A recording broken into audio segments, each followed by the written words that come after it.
السلام عليكم، صباح الخير للجميع. اليوم جاي أكلمكم بموضوع جدا جدا مهم. ركزوا بالمقطع، خاصة الناس اللي يسوقوا السيارات. ركزوا.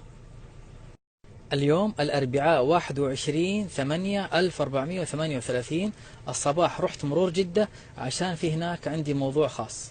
وأثناء زيارتي للمرور شفت صراحة شيء هناك عجيب غريب، وشيء صراحة وجدت كثير من المواطنين مقهورين منه.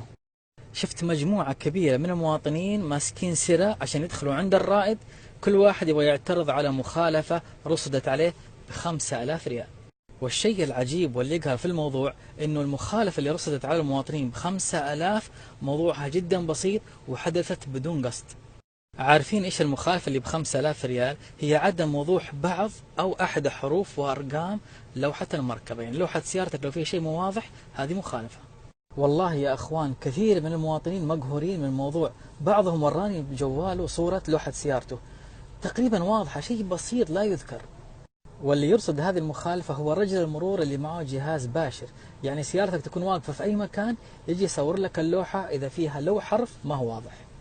والمشكلة إنه كل اللي دخلوا عند الرايد ما فيهم ولا واحد شالوا عنه المخالفة، كلهم قالوا لهم هذه مخالفة صريحة وإذا بتعترض روح ديوان المظالم.